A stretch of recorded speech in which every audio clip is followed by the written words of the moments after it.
Today, thousands and thousands of Africans and many countries in Africa have conflicts.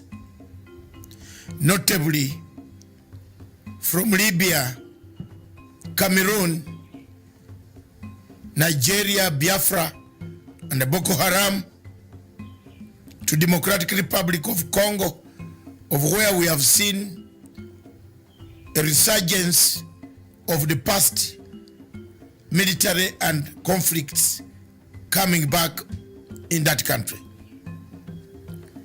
Hundreds and hundreds of people have been displaced, killed, maimed, tortured, raped, several of them dying of hunger, starvation, and other natural causes. The fighting seems not to be ending. For the sake of Libya, the Libyan recognized international government is under siege in Tripoli from another faction recognized by Egypt, France, UAE, and other countries. Whereas the one in Tripoli is recognized by the UN, it has been bombarded, has been strangulated, and many millions of Libyans are dying of hunger, lack of water. The water system has been cut off. The bombardment goes on. In Democratic Republic of Congo, we've seen more of active rebel activities returning to the region after some silence has been observed. When we come to Cameroon, we see millions and millions of Amazonians slaughtered.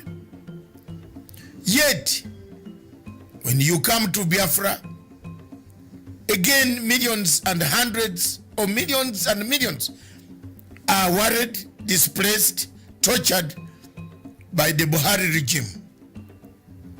Yet again in the north, we see Boko Haram killing, maiming, abducting, and burning down villages in the same Nigeria. When you cross over to Central African Republic, the same is the history that has littered Africa. While all these events are taking shape, Africa is silent. Africa is not making enough efforts to find a solution to what is causing the problems in Libya, in DRC, in Cameroon, in Nigeria, Biafra, and now you add in Khartoum, Sudan. As people die, the people of Africa have no answers, have no solutions. There is nothing to endear to bring an end to the conflicts that have killed Africa. We seem to be new ones manufactured, old ones reignited, encouragement coming from external powers. One power that has been seen in the shadows of all these conflicts, especially the one of Libya that has escalated in the Sahara region of Africa, is France. When you come to Democratic Republic of Congo, the same country is in the shadows. The war can be seen is France. When you come to Cameroon, in Amazonia, the one behind that has the key to bringing peace is France. Therefore, our question as Africans, why are we silent? Why are we not saying enough is enough of the wars? Thank you.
the French operations in Africa, are they an obstacle?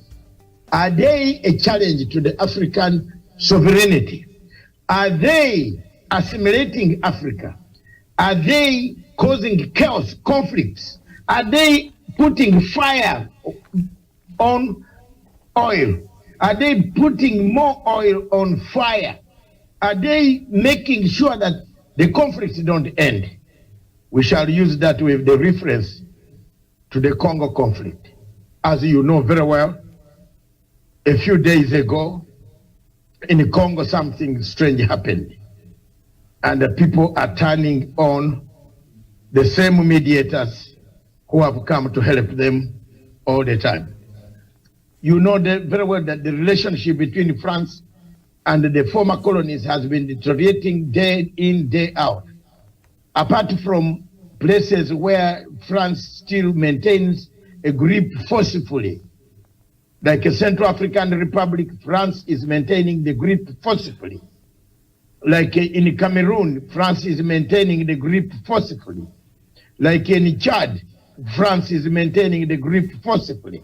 The killing of General Dabi Idris and the installation of the father of the son after slaughter, senseless murder of the president of Chad still haunts my brain, because I don't know why African Union could not resist suspending Chad completely out of, let me ask you one thing. Why do you, for example, why do you suspend Sudan, Khartoum, and you allow Chad? Both of them should be suspended if you are really playing for a better African Union. But Mr. Muhammad Faki has not suspended Chad because that is his country where he comes from. And he has gone to suspend Sudan. You see? These are some...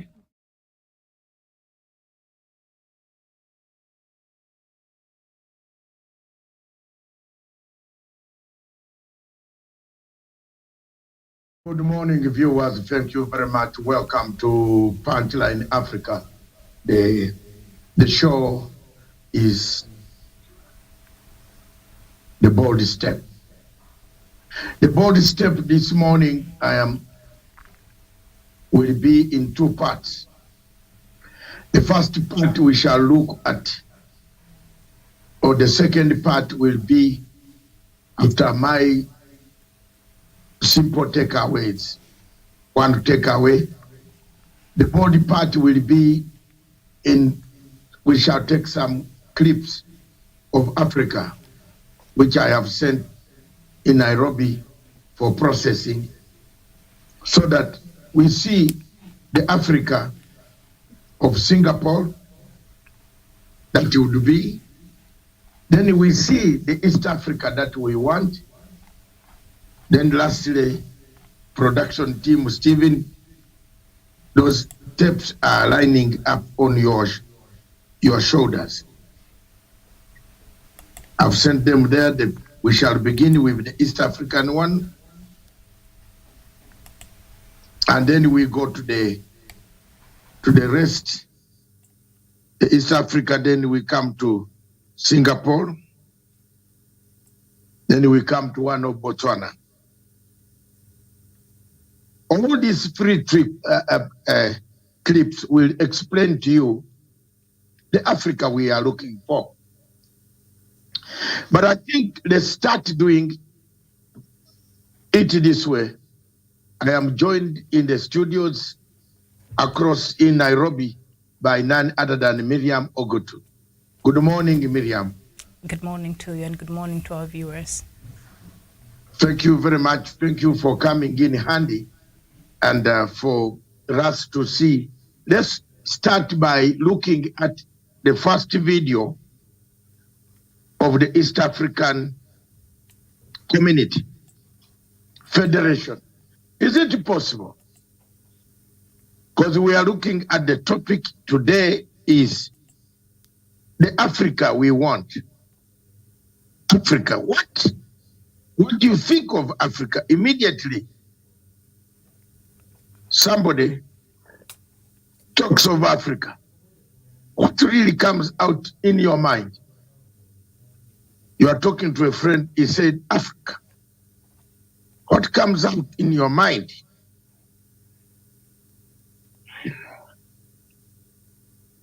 What are the challenges of this continent of Africa? What can stop it? What can unite? What can clear corruption?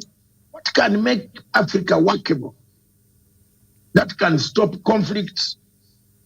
I will put them later on in 3 categories. But if you are ready with the clip, then we can go. If it is ready.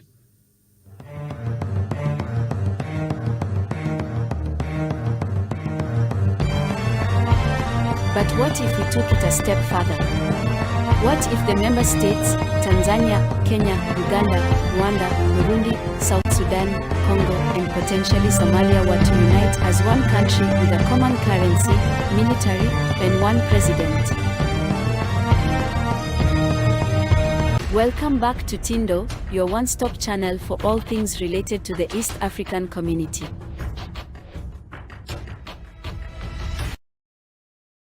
In this video, we will be discussing the potential of a united East African community under one president and the impact it could have on the region's economy and political landscape.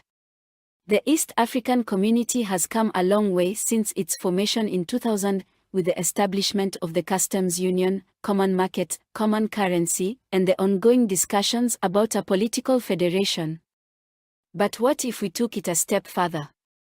What if the member states, Tanzania, Kenya, Uganda, Rwanda, Burundi, South Sudan, Congo, and potentially Somalia were to unite as one country with a common currency, military, and one president? Economic potential of a united EAC is immense. Combined, the nations have a GDP of over $300 billion, making them one of the largest economies on the continent. However, this pales in comparison to other successful international unions such as the European Union, the United States, and Russia. The European Union, for example, has a GDP of over $16 trillion, while the US has a GDP of over $21 trillion. If the EAC were to unite as one country, its GDP could potentially surpass that of countries like South Africa and Nigeria combined. This could create a more stable and prosperous economy for the region, leading to more job opportunities, increased foreign investment, and higher standards of living for its citizens. With such a major change, the question of who would lead the new country arises. It is important to note that the position of President of the East African Community is currently held on a rotational basis by the member states, so there is no single person who is permanently in the role. But if we were to consider a hypothetical scenario where the EAC were to have a permanent president, there are several reasons why some people might see Rwandan President Paul Kagame as an ideal candidate for the role. Kagame is a respected leader, known for his efforts in rebuilding Rwanda after the 1994 genocide and leading the country towards economic prosperity. First, Kagame has a proven track record of leadership and governance. Under his leadership, Rwanda has made significant progress in terms of economic growth, poverty reduction, and development. He has been credited with helping to transform Rwanda into a stable, prosperous, and forward-thinking country, and his leadership style has been praised for its focus on efficiency, accountability, and innovation. Second, Kagame has been a vocal advocate for regional integration and cooperation within the EAC. He has been a key player in efforts to promote economic and political integration within the region, and has been a strong proponent of initiatives like the EAC's Customs Union and Common Market. Third, Kagame has been an important voice on the global stage and has been recognized for his contributions to issues like peacekeeping, development, and governance. He has served as a co-chair of the United Nations Secretary-General's Advisory Group on the Sustainable Development Goals, and has been a prominent advocate for African solutions to African problems.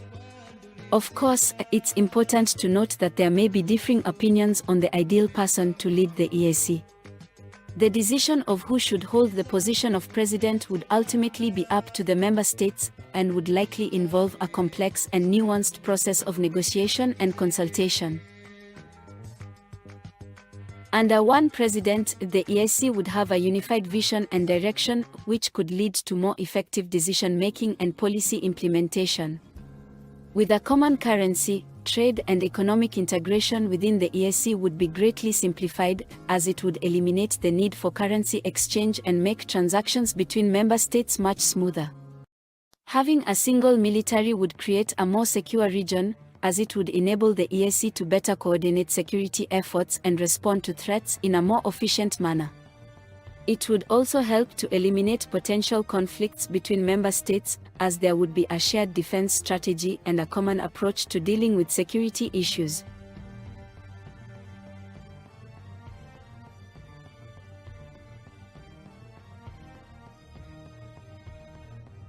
However, it is important to note that the process of unifying the EAC into a single country with a common government, currency, and military would be a complex and challenging process. It would require significant political will, resources, and cooperation from all member states, as well as careful planning and implementation to ensure a smooth transition. The Tanganyika and Zanzibar model of unity into Tanzania can serve as a useful example for how the East African Community, EAC, could achieve unity into a federation. The process of unifying Tanganyika and Zanzibar into Tanzania was a complex and challenging one, but it provides valuable lessons for the EAC as it seeks to create a political federation. One important lesson from Tanzania is the need for a clear vision and strong leadership. In Tanzania, Julius Nyerere and Amani Karume played critical roles in uniting the two territories, and their commitment to the vision of a united Tanzania helped to inspire others and build momentum towards unity. In the same way, the EAC will need strong and visionary leaders who are committed to the idea of a political federation, and who can inspire and mobilize support from member states and citizens. Another lesson is the importance of inclusivity and shared decision-making. In Tanzania, both Tanganyika and Zanzibar were given equal representation in the government, and both had a voice in decision-making processes. This helped to build trust and foster a sense of shared ownership in the new country. Similarly, the EAC will need to ensure that all member states have a say in the decision-making process, and that there is a sense of shared ownership and responsibility for the new federation. Additionally, the Tanzania example highlights the need for clear and transparent legal and institutional frameworks to guide the process of federation. The Union Act of 1964 provided a legal framework for the union of Tanganyika and Zanzibar, and helped to establish the roles and responsibilities of the federal and state governments. Similarly, the EAC will need to develop clear and transparent legal and institutional frameworks. In conclusion, a united EAC could have a significant impact on the region's economy and political landscape. The potential for growth and prosperity is immense, but it would require strong leadership, collaboration, and cooperation from all member states. Who knows, maybe one day we will see a new country formed in East Africa, with a single president and government leading the way towards a brighter future for all. Thanks for watching, and do not forget to subscribe to Tindo for more updates on the EAC.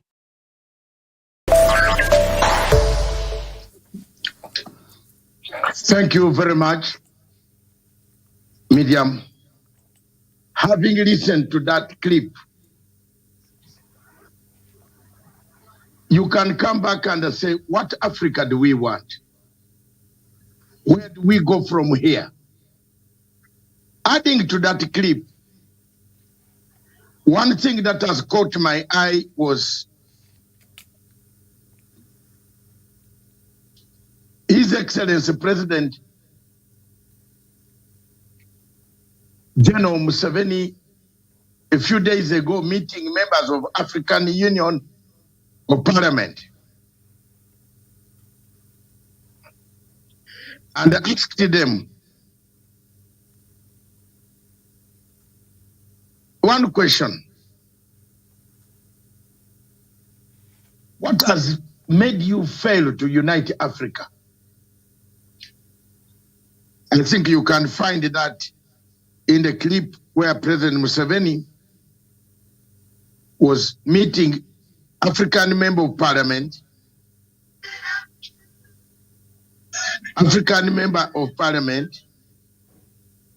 for African Parliament. He was meeting them in Kampala, in Entebbe State House, and asked them, what makes you fail to unite Africa? The MPs looked at each other and said, what do we do? What do we say? I quote exactly what General Museveni said. His Excellency General Museveni said, and asked Pan-African MPs at the State House in Entebbe, why do you fail to unite Africans? From the clip that you have just seen, viewers across the continent of Africa, East Africans, Ugandans, Kenyans, Tanzanians, Sudanese, Somalia, we are trying to bring in Somalia also. What do you think are the main obstacles? Are these the challenges? First of all, the presenter of the clip said one of the obstacles could be leadership. Who will lead this East African community? Who will lead them, Miriam? These are some of the things that help to shape unity of purpose, building block by block, the common currency in Africa. We have talked about it, and I think you have forgotten that there was a word called the common currency. The common market, we have talked about it. Very few things are moving on those directions. The inception of the East African Community in 1977, after Idi Amin collapsed this community, where all of us used to do the same exams and the standards of living were high because no student could cheat. Where do you cheat and which school can you go? You had the same exam, you can go to a school in Tanganyika, you could go to a school in Kenya, you can come to Kabete, you can go to Bordeaux. All these things used to be there. But what has happened to our countries? What has happened to Africa today? Do we see that unity, Miriam? Do you see the unity of purpose among the African countries? What are the challenges? Is it unity? Is it democracy? Is it elections? What has made Africa impossible even to make it one step forward? This comes behind the backdrop of African heads of state trooping into Addis Ababa. From today, foreign ministers are in Addis Ababa. Tomorrow and Saturday and Sunday, or Saturday and Sunday, up to Monday, heads of state will arrive in Addis Ababa. As you were explaining in the diaspora dispatches, Nairobi, Addis Ababa was rocked with religious violence, religious demonstrations, unsettled, restless state of Ethiopia and the capital city, Addis Ababa. It's time for us to think, review, sit back, watch, and say, and think, what can we do for a better Africa to come? What then, and how then, can we make Africa work? Miriam, before you make another comment, let's go to the second clip. Because most of the leaders in Africa talk about these clips will educate us and form our basis of our conclusion. The second clip is about Singapore. Many of you have talked. Every leader in every speech in Africa uses Singapore as a benchmark for we were like this, we were like that.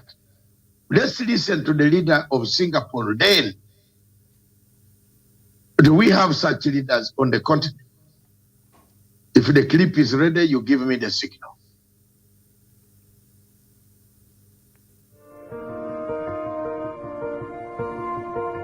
We had to lock up people without trial, whether they are communists, whether they are language chauvinists or religious extremists. If you don't do that, the country would be in ruins today. Whoever governs Singapore must have that iron in him or give it up. This is not a game of cards. This is your life and mine. I've spent a whole lifetime building this. And as long as I'm in charge, nobody's going to knock it down.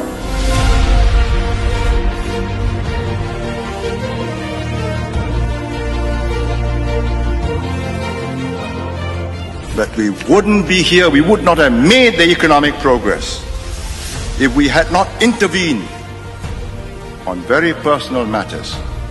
Who your neighbor is, how you live, the noise you make, how you spit or where you spit, or what language you use. Had we not done that and done it effectively, we would not be here today.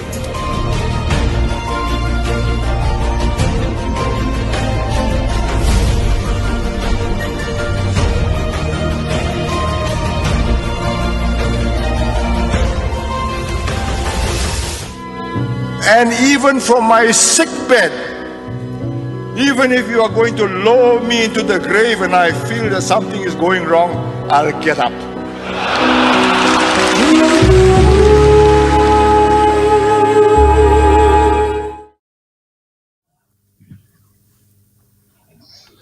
Thank you very much again. Most of the African leaders, economists, and the other people, everybody who has a problem, refers to this clip, to this person, the former Prime Minister, the late Prime Minister of Singapore. From the speech that you have seen for yourselves, this man said, even if you woke me up when I'm going to the grave, and I hear you are touching and destroying Singapore, I'll wake up and fight you. Do we have determined leaders on the continent? The first clip told us how it is difficult to find a common leader who can lead East Africa. The second clip is telling us how difficult it is to find a leader who can have three qualities on the continent of Africa. The qualities are very clear, very 100% clear. And these qualities include, as I will bring up, one,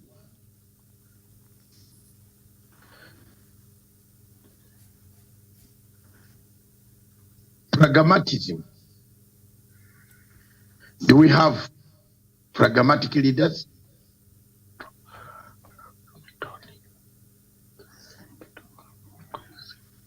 Do we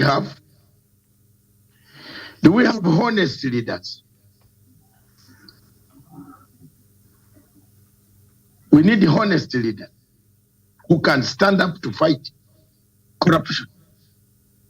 Does Africa have? That's a challenge. Merit. We need meritocracy on African continent. Three things: meritocracy, pragmatism, and honesty. Does Africa have those leaders who are who can decide on merit, who can give jobs on merit, who can grow the economy on merit, who can work without oppressing opponents, who can, create an environment suitable for the citizens to grow? I leave it to you again. Pragmatism. Leaders who can think for the community. They think widely. What do they want? What do people of a particular African country want? What do the citizens of your state want? What do they want? Do they want war? There are leaders in Africa who think about war and the war and the war.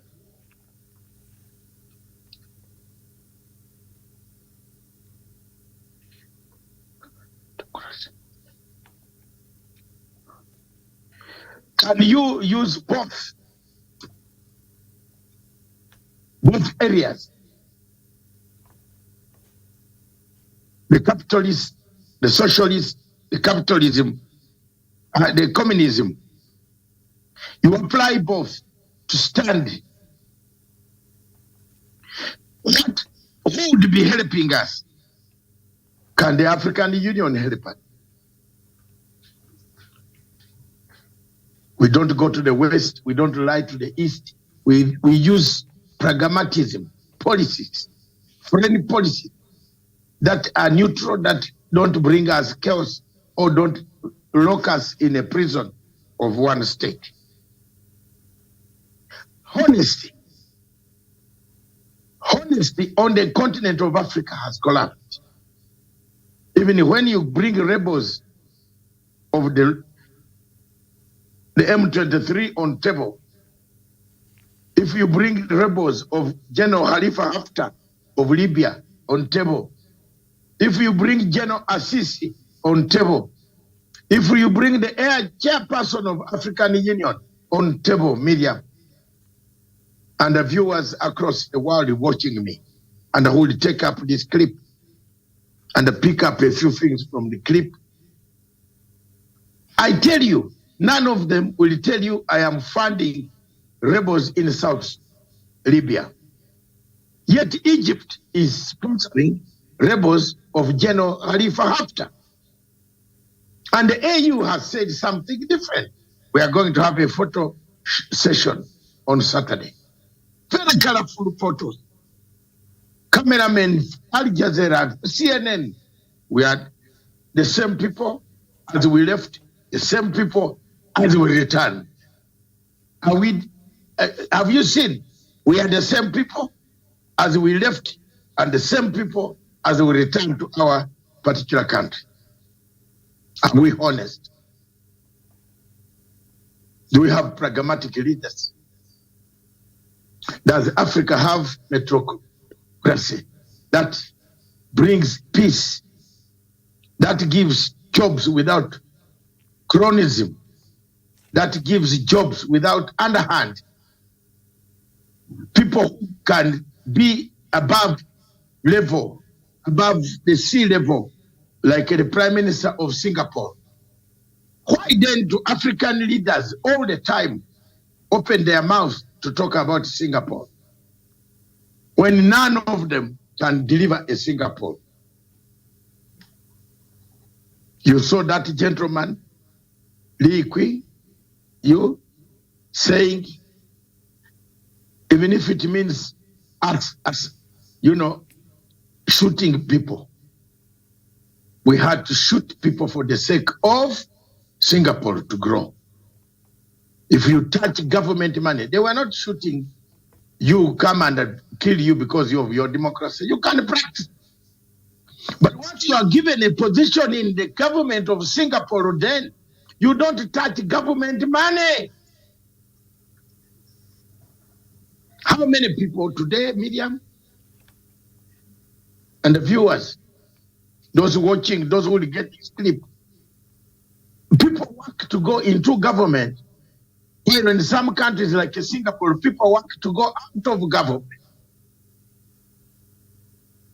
When shall we have a culture of people getting out of government to create private investments that can actually give us money? In Britain, here, where we are, there is a private investment.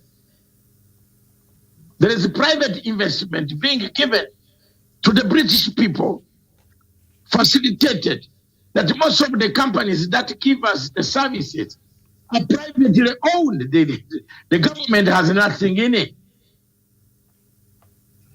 But here you are. You have people who go in government to steal in Africa, the whole African continent. It's not one country. It's not two countries.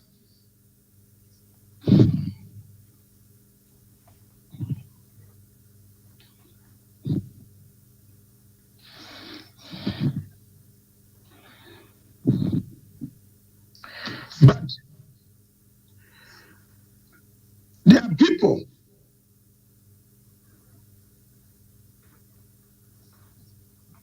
in this continent of Africa. There are people who steal. They steal money. They go to government to steal and they come out across the whole of Africa. Look at what is happening, the currency situation in Nigeria. I was going to do that topic today, but I said, let me gather as much as possible. And the media must be touching about it. The currency, the notes, people want Naira exchange. What a mess that you can have towards the elections. What type of elections? What kind of elections are you going to have in Africa? In Nigeria, for example. There is currency chaos everywhere. It is not a secret. People are fighting to change their money. Is the government not responsible enough? Even if it wants to cut inflation or to stop inflation, why don't you change the notes? Give people time to go and change the notes. Give them facility. Some of the places when you go for the new notes, they are missing. Is that the Africa that we want? Singapore president said, Prime Minister said, no. Look at Singapore today. There is even a floating restaurant that moves on water. It goes there up to Nakuru, up to, let's say, Luton here, where I am. In Nairobi, it goes to Naivasha, where you are, Miriam. It comes back to Naivasha when you have gone to Nakuru, but you think you are in the same restaurant. Go to Singapore, you'll see. Because there was meritocracy, there was pragmatism, there was honesty. These were three key issues that build institutions. If you don't have those as a leader, you don't qualify. That's why you find His Excellency President Museveni was right. And I've replied him on, and I said, Mr. President, you are right. What makes the MPs fail to unite Africa? The answer is African Union Commission. It doesn't give us the incentives, the direction, the narratives of how to unite Africa. It gives us the narrative, how to be bought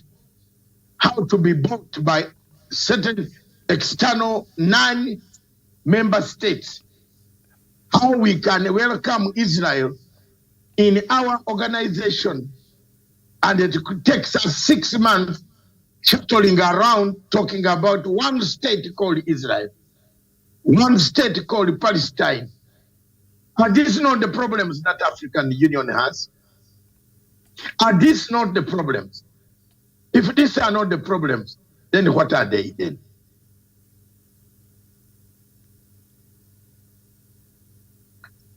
Media and the viewers,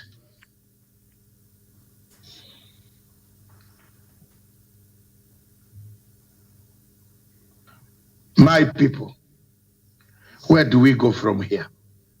Let's look at the third and the final clip for this morning. Then we can now have views in the exchange which Miriam would have picked from these videos. What to add on what it is? Do we have pragmatic, honest, pragmatic, honest, and meritocratic leaders? Meritocracy. Do we implement it? Do we choose our brothers to be our own? A certain president in Africa has chosen his brother to be the vice president. No, his son as a vice president. And then his brother, I think, is a minister of something. And then because they come from Akko and that one, they are now locking up the other one, and they want to bring in the son to take over when he dies. In Gabon, we have Ali Bongo, a secret, may him heal quickly. Because sickness, you can't say it was his making, it was God is making. But surely, you are sick to that level. You still want to go on foreign trips and go and meet a foreign dignitary, and the whole Africa, the world is watching. You can't even stand to make a speech. Why don't you give it up and allow somebody on metrocracy to come in and take your place? Africa will rise and shine again. Why do we have Paul Biya, 90 years old? He celebrated his 89th birthday. Is it 90th birthday or 89? 90. 90 years of having been on planet Earth. We are not against. I am not against age. I am against meritocracy. I want to see the results of meritocracy. I want to see the results of pragmatism. I want to see the results of honesty. You can be 40, 50, but if you are not honest, you can't be a leader in Africa. You can't progress Africa like a Singapore. So stop talking about Singapore. Because you are not doing it like a Singapore.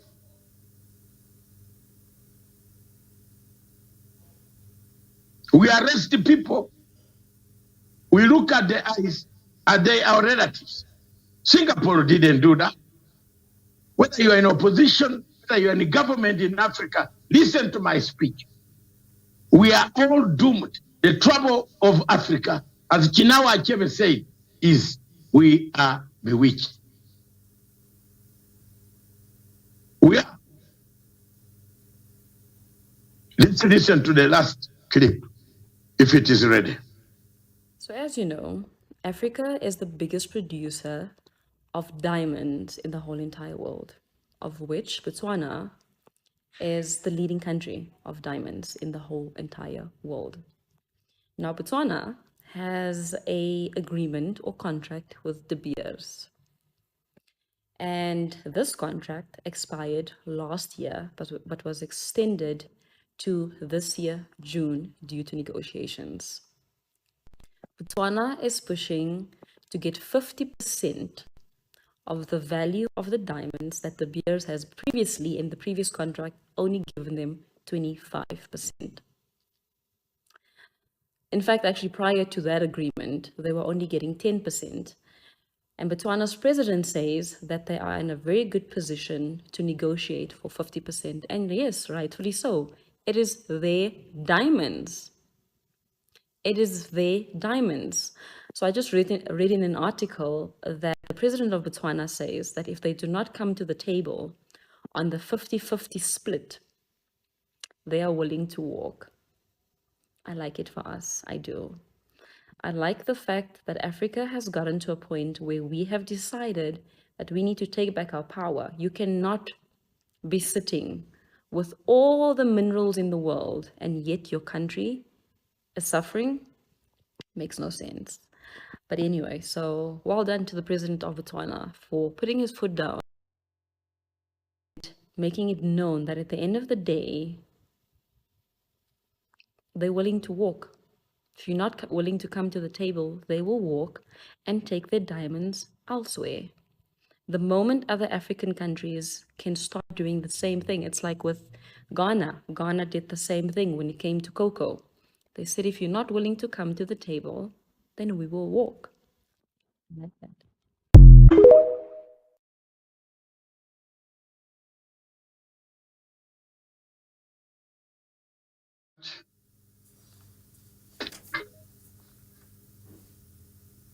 Viewers, there you are.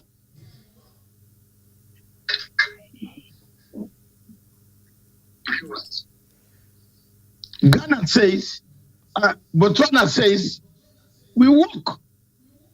If you don't agree with us, we walk away. You can walk.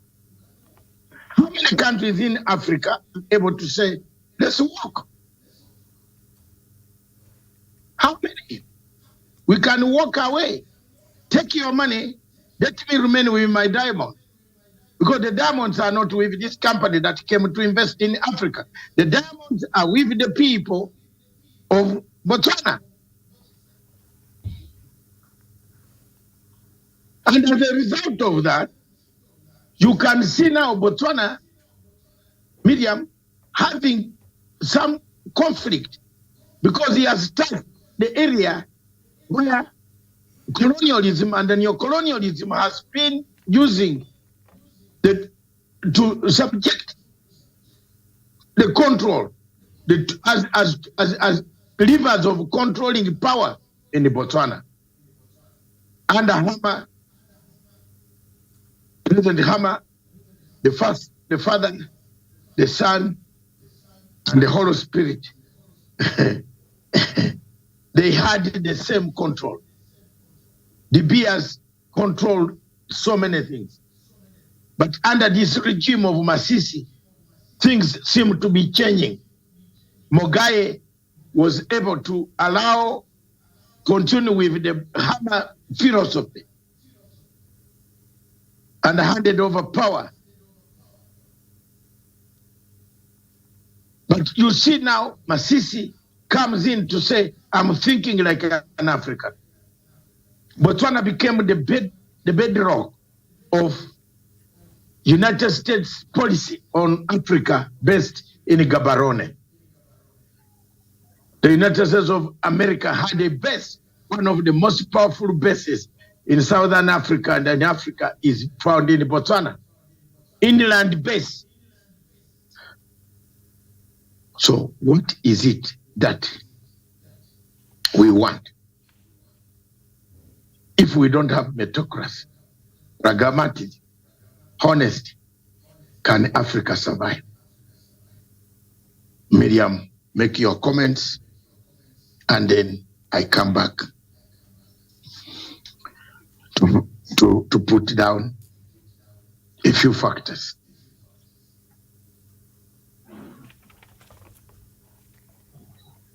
Okay, just starting from the first clip there of the lady who was talking about the East African unity. As much as I found that work to be a bit thought-provoking, but also it's just very idealistic and very dead to the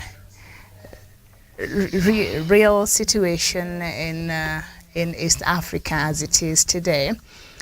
And I think the dream of having one united East Africa with one president and all that, that is something that will never happen.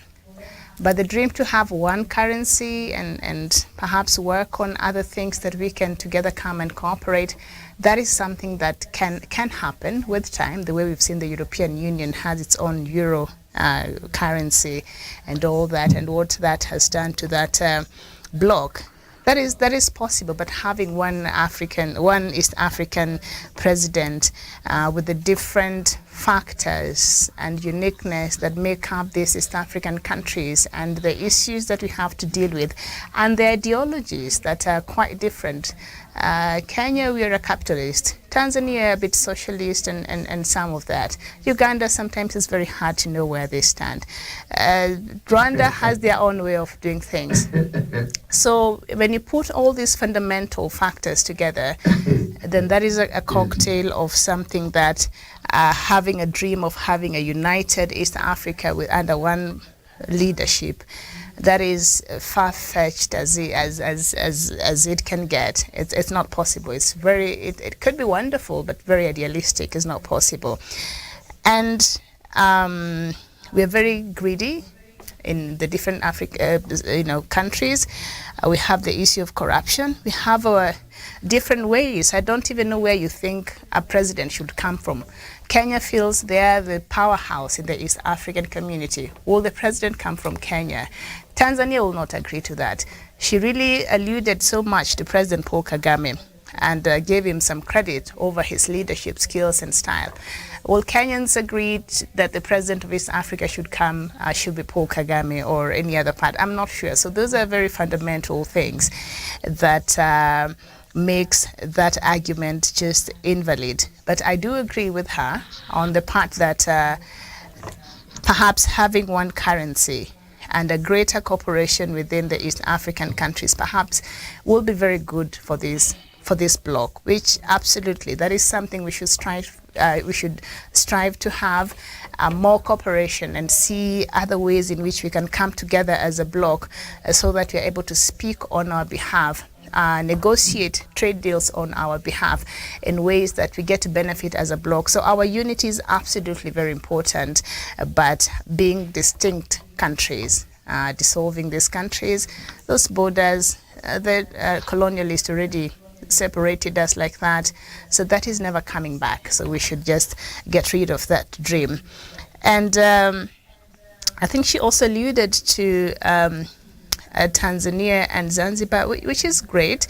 And Tanzania and Zanzibar, as much as there were some challenges coming together, she was explaining, but you should these are the same people. Their mode of thinking, their mode of doing things, it's no different when you go to Tanzania and when you go to Zanzibar. I haven't been there, but from what I've been seeing and what I've been watching and reading, they are the same people. They share the same values. So it's easier to bring them together. Unlike you want to bring Kenya and Zanzibar together, it's not going to work because we are very different in how we even do our things. So that example was great, but we are really different as far as even our value system is concerned. And the second video on Singapore and the interventions that were made at that time to really Singapore for it to be a country and where it is today, that all of us, especially in the African countries, is just one of those countries we look at and we say, you know, Singapore used to be like us. And Singapore now is a safe haven. Singapore is developed. Singapore is great. But we never really take steps that Singapore took for Singapore to be where it is today, drastic and ruthless and a commitment. But I think more importantly from Singapore, what I see even when I was watching the Prime Minister and what he was saying, I could see a person who is a patriot, who loves his country, who means well for his country, who puts his country first. We don't have patriotism. I know we talked about patriotism a lot in the last few years. That is what I see from this man. And so for him, he took the responsibility that he was given to serve that country as an honor, and he served the country and he served the people with honor and dignity. We lack that in our leaders. We don't have people who are patriotic. We have greedy, selfish, murderers, corrupt, name them. They're all here. They're all here. So and until we're able to embody some of these values, and you know, corruption is a no-no in Singapore, and corruption is our biggest cancer here. It all boils down to corruption in Africa. And many years later, we are still trying to be food secure. We are still trying to have our people be healthy. We're still trying to have our people have access to education.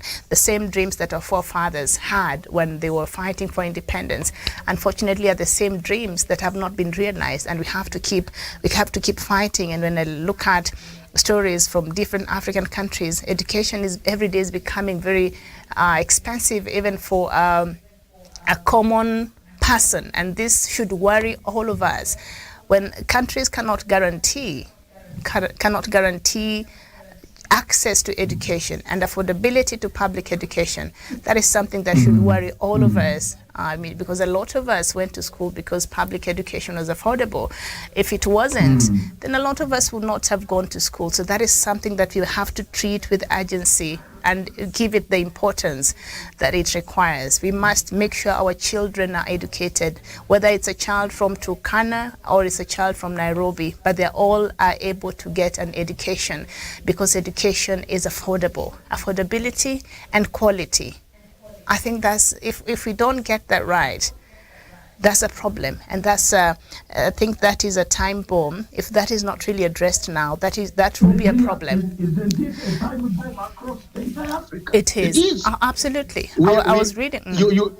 Yeah, most of the people are even recruiting children. Yeah. Instead of taking them to school, Yeah. they are giving them guns. And the state of public education in Africa is worrying. So these countries that we admire, go and see how they have invested in public education. Go and see how much money is given, and actually it's able to do what it's supposed to do without the principals stealing, without people having fictitious schools that we are paying money to that do not even exist. Our morality is to the ground. And corruption, that is our biggest problem. And it makes me very sad, because you see the potential that Africa has. You see how much value we have, that everybody else is willing to come here and look for whatever it is that we have. But we don't realize what we have as a people. And so we sit here, like we are helpless, like we don't have hope, and yet we have so much that God has given us. But because we just choose to be corrupt and to embrace all these vices that add nothing to us, then here we are. And the issue of Botswana is interesting, but I love it. I love this story because I think a few African countries are just waking up to the realization that some of these deals that we've entered with these Western powers, or these companies from the West, they're really not good for us. Some of these treaties that we signed, even with our former colonial masters and how we operate, these are things that we should relook at. These are treaties that we should relook at, renegotiate, and see this deal that I'm having with this company, with this country, this engagement that my country is having. How does it stand to benefit my people? Because listening from, and I've been following this story now for a while, this De Beers company in Botswana, and Botswana only used to get 10% of the profit. Go to Equatorial Guinea. Equatorial Guinea only gets 12% of the profits of the oil that it's making. Can you imagine that? And the other day, the Libyan government, the side that is supported by the United Nations, gave away 80% of its gas share to Italy. Do you know what that means? And a few years down the line, we'll start blaming Italy for taking over the economy of Libya, while they gave these rights. When you give 80% of your natural resource rights to a foreign company, what are you doing? You're auctioning your country. And why would Italy and even the Libyan leaders there think this is something that should be done at this time when the country is undergoing some very tumultuous time? It's very suspect. So I think we should just wake up and be more aware and renegotiate some of these things and see, because we really can't exist in isolation. The world as it is now, we all need each other. So we can't say now Africa will have to deal with itself, will have to trade with itself, will have to be all that. No, we still need the cooperation of these other countries from the West, from the East, and all that. But we must renegotiate our position in the international system. Only then can we have a much fairer deal for us. But they're not going to bring it to us and say, okay, fine, now we have exploited you enough, so now we just want to do right by you. We must demand the same way Botswana is demanding, and all the rest of the countries, I think, should look at this as a very positive example and relook at some of these dealings that you entered with some of these institutions, entities, and countries, and see, is it fair to your country and to your people? If it's not, you have every right to renegotiate and say, okay, fine, this is what has been happening, but this has to stop, because now we must work in a way that you are not exploiting us. We all get to benefit as it is. Because anyway, if the diamond was left in Africa, I'm not sitting there thinking I want to have some diamonds. It is the people from outside of Africa who really can afford even these things. So we still need their cooperation, but it should be in a way that we all get to benefit, and it's fair on both sides.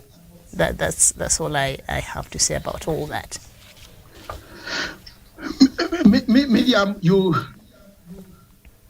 honestly speaking, you raise very important and key issues that affect Africa. If the contract is not very good, why do you stay there? Most of the contracts, Miriam, on the continent of Africa are contracts that we signed during the colonial days. We are still in them. We have factories here, but these contracts force us to export the raw material. If you have signed that you will be giving them copper, you can't cut off. People have not taken decision. Therefore, it boils down to three key issues that Africa needs to address. Metocracy,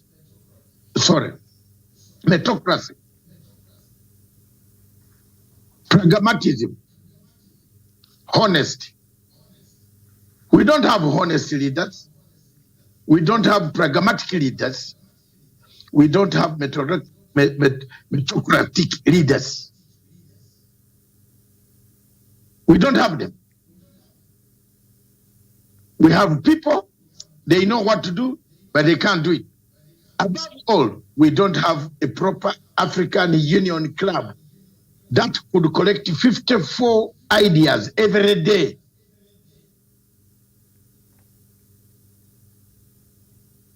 "54 ideas every day, Miriam. African Union could collect 54 ideas, 54 research papers every day.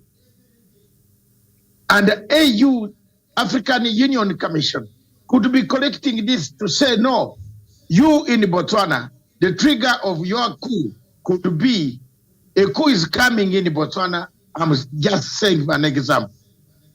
But the problem is coming from you are having a lot of inequality. Both there's a lot of inequality, scarcity of the equitable distribution of wealth. There is a problem we don't have. Go to all countries. So, General, His Excellency, my President General Kaguta Museveni, asked the African MPs. I wish I was among the delegation that could answer the question, sir. As you go to African Union on Saturdays, Your Excellency, can you look at African Union Commission? What have we done? We have elevated Mr. Dr. Muhammad Faki to become an African president, to a level of an African president. That when we go for photographs with Joe Biden, he stands in front. Then why do we go there ourselves? I'm asking, why should the Secretary General of African Union Commission also go to our meetings instead of him collecting our meetings, our minutes, submitting them, and directing what should be done? He is also competing on a leadership basis. Actually, he is treated like an African head of state. So, according to some quarters in Europe, Mr. Muhammad Faki is the president of Africa. Isn't it? Because if he's the one leading you to China, then the Chinese leader is the one greeting him and taking a photo with him. When you are president of Africa, you are also standing there waiting to be greeted by the same Chinese leader. What do you think of your Secretary General being more powerful than yourselves? How can you get that unity? How do you think of your Secretary General taking decisions, inviting Israel to African Union headquarters without consulting you? Then later on write to you and say, I have admitted Israel. And then you just look like a helpless ship that has fallen in the Indian Ocean. And then you say we are leaders in Africa. How? The Secretary General of African Union cannot control at all times, cannot control the organization leaders Let's get this back. Let's get this thing back to us. Let's get this thing to work for millions of Africans. The African Union is not working for millions of Africans. You will watch my tomorrow's lecture in the morning. It will be the most powerful lecture that I've researched on and laid down the points of meritocracy, the points of pragmatism, the points of honesty. You cannot talk about peace, when you cannot even have peace. When you are not honest about the word peace, you are talking about peace to please people, but you are not honest about getting that peace. How will Congo change then? How will Libya change then? Miriam, you can tell me up to today, General Assisi was the chairperson of African Union. Libya was divided during his tenure. He also came in conferences and said, I don't know what is happening in Libya. Yet at the same time, he has troops that are backing General Khalifa Haftar. Where are we? Where are we? Thank you very much, Miriam. Let me do a takeaway.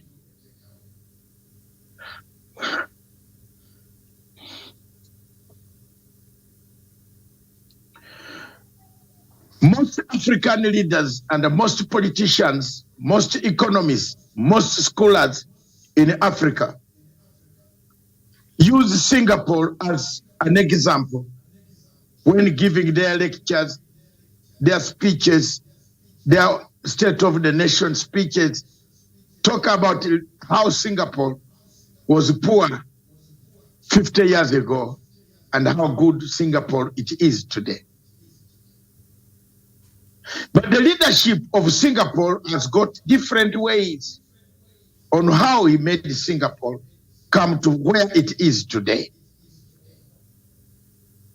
How many of us then on the African continent, millions and millions of us, 1.4 billion people so far, know who our leaders are?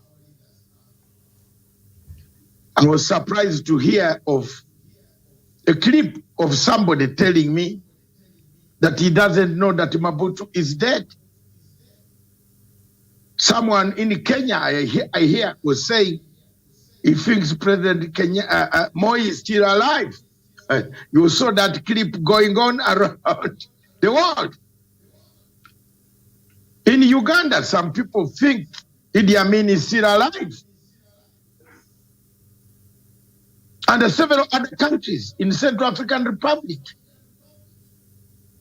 In so many other countries, there are people who don't even bother about what the state of their nations are. And they come up, scholars, economic scholars come up and quote Singapore. Politicians come up and quote Singapore. But how Singapore arrived to the status of being quoted by Everett Tom and Dick Harry on other continents is what they don't tell us. Singapore leadership used meritocracy.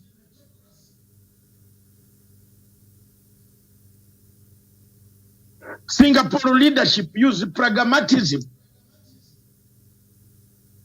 Singapore leaders used honesty in dealing with corruption. They were very honest. Whether you are a daughter, a son, a brother, you go the same way under the law. It built Singapore. Pragmatism, they never took sides of the West or the East. They stayed and worked with people, straight on, focus, narrative. The narrative, the journey, the focus was on building Singapore. Pragmatism. Meritocracy was one of the best tools, levers They never gave jobs to brother because I'm the president or because I was the prime minister of Singapore. My brother should be the prime minister. My PA. They gave jobs to people who could deliver.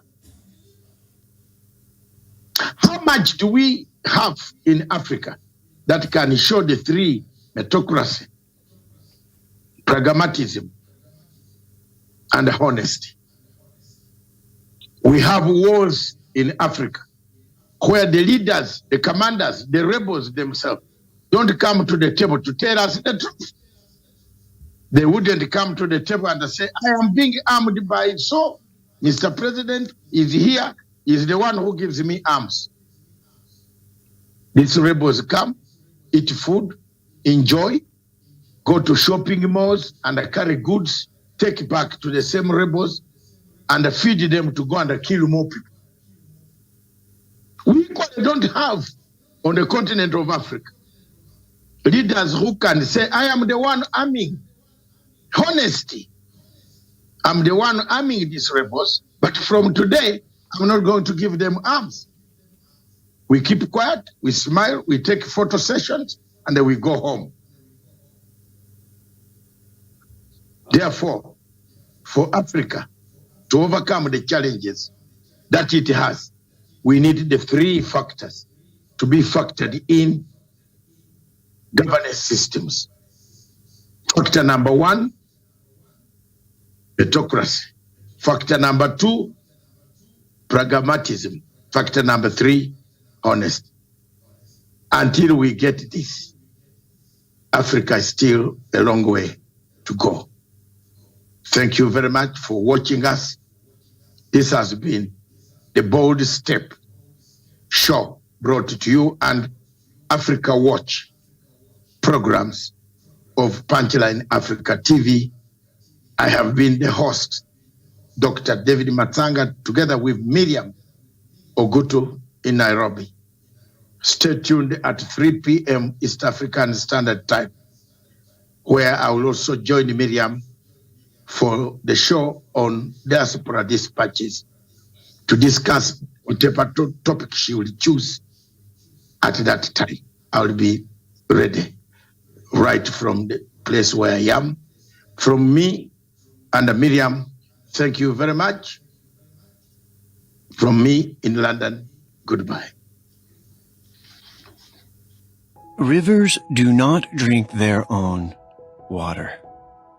Trees do not eat their own fruit. The sun does not shine on itself, and flowers do not spread their fragrance for themselves. Living for others is a rule of nature. We are all born to help each other. No matter how difficult it is, life is good when you are happy, but much better when others are happy because of you.